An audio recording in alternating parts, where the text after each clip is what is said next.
Hi everyone, my name is Mohammed Kajee. I am currently a PhD student at the University of Cape Town, and today I will be discussing how the freshwater fish data housed on the FPS platform are being analyzed and how some of those outputs are already being used to inform conservation management and policy development at a national scale. So as I'm sure many of you are aware, South Africa's freshwater fishers are regarded as the country's most threatened species group. And this was according to the 2018 National Biodiversity Assessment. Our country's unique freshwater biodiversity are under immense pressure from, for example, climate change, human activities such as the damming of catchments and land use change, and then also, very importantly, invasive species. So in order to adequately assess how patterns of diversity and abundance, as well as community structure, have been changing through time, it was important that we were able to collect and consolidate historic occurrence records for freshwater fishers across the whole of South Africa. And the primary aim of this project was to be able to assess the trajectories of change in South Africa's freshwater fishers, specifically looking at patterns of diversity and distribution in both a spatial and temporal context. So the data collection for this project started way back in October of 2018. Initially, our species search included 320 species that were known to occur across the whole of Southern Africa. So we wanted to cast a wide net here in order to ensure that we were being as comprehensive as possible. And data extraction and upload have already been completed, and we're currently in the process of cleaning and validating our data to ensure that only the highest quality occurrence records are retained on the FPS platform. Our literature search resulted in data being collected from a number of different sources. Firstly, we looked at Google Scholar, where we found peer-reviewed scientific articles, published reports, and university master's and PhD theses. We were also able to access the entire SASAqS database. Research-grade data from GBIF also included on the FPS platform. And then very importantly, we contacted experts from around the country to try to access unpublished data that they may have and to include that on the FPS platform as well. And then lastly, we also collected data from government organizations such as SANParks and Cape Nature, for example. So our data sources can be categorized into four main sources. Firstly, we have almost 38,000 records from databases. So as I mentioned earlier, this includes the SASAqS and GBIF databases. We collected 5,000 records from peer-reviewed articles, roughly 4,700 records from published reports or theses, and then lastly, 3,700 records from unpublished expert data from around the country. The temporal range of our data set spans 193 years, the earliest records coming from 1928 and the most recent records from this year. Interestingly, more than 80% of the records on the platform were collected after 1980. So this probably indicating that there's been an increase in sampling effort in recent years. But it's also important to mention that for a lot of the historic articles and fish occurrences that we had encountered, we did not have adequate geographic references in order to include those data onto the FPS platform. The data distribution for the freshwater fishers on the FPS platform include 58,000 records in total across roughly 15,000 different sites. And you can see that there are data clusters in the north and along the coastal areas of the country, with large areas in the central interior of the country not having that many records. In addition to being able to collect and upload all of these data onto the FPS platform, we were also able to develop the first master species list for freshwater fishers in South Africa. So prior to this project, there was no comprehensive species list for the country, and we initially started off with a fish list that was contained on the National Biodiversity Assessment. We updated this list as well as providing an updated definition for what exactly a freshwater fish is. And this process was important because we wanted to make sure that there was no confusion about exactly which species should be included on this list and which species should be excluded from the list. Through this process, our current list currently has 134 species on it, which is a nice update from the 118 species that were initially listed on the National Biodiversity Assessments list. This process has been an iterative one. We've been in constant contact with experts from around the country to try to make sure that we're providing the most accurate and comprehensive list for freshwater fishers in the country. So the diversity of organisms found on the FPS platform includes 128 species with records in South Africa.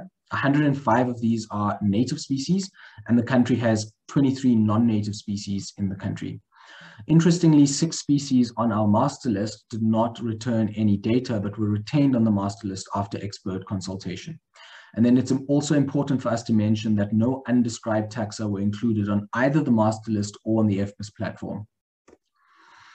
So our entire objective of the FPS platform was that we'd hope that improved access to knowledge would ultimately result in more informed river management decisions and conservation planning. And one of the ways that we've seen this come to fruition is with the Department of Forestry, Fisheries and Environment National Screening Tool. So the National Screening Tool is a geographically based online application that falls under the Environmental Impact Assessment Regulations of 2014. And what it does is it allows developers to screen their proposed site for any environmental sensitivity. There are 4 main sensitivity categories that each trigger different responses in the EIA process. So firstly is the very high category. And these are for very threatened species that have a known distribution range of less than 10 kilometers. And for this category, the distribution maps are hand-drawn by experts specific to that species.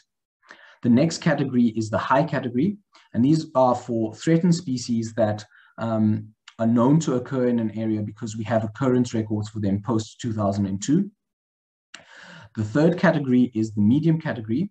Again, this is for threatened species, but for this distribution map, it is either drawn from historic occurrence records prior to 2002, or it is drawn from species distribution models that predict where the species is likely to occur. And then lastly, you've got the low sensitivity category, i.e. these are areas where no threatened species occur, and in that situation, a development would not require an EIA to take place.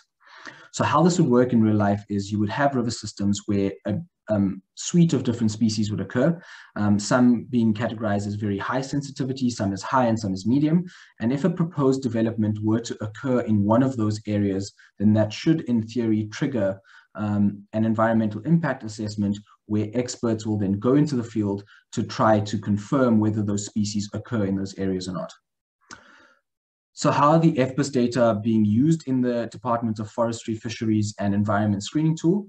So firstly, we are providing data for the current known distribution maps, i.e. the high sensitivity category, and the FPS data are directly feeding into this layer in order to generate the distribution for that category.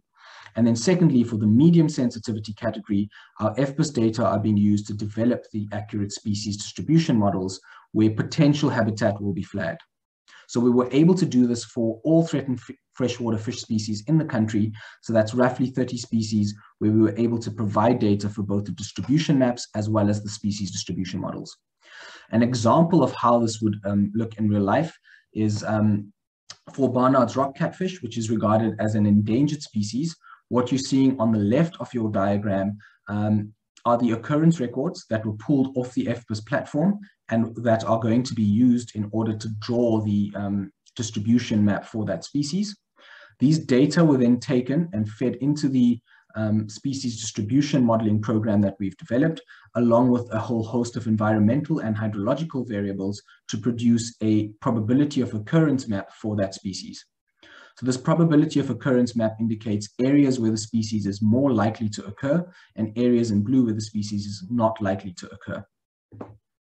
And these species distribution models, as I've mentioned, are for now directly feeding into the screening tool, but they will also be posted online. The entire model workflow and outputs will all be made available online, where anyone wishing to replicate what we've done will be able to copy our methodology and replicate that for any of the other freshwater fish species in the country. In addition, our species distribution models are also going to be used to predict the distributions of freshwater fishes under future climate change scenarios.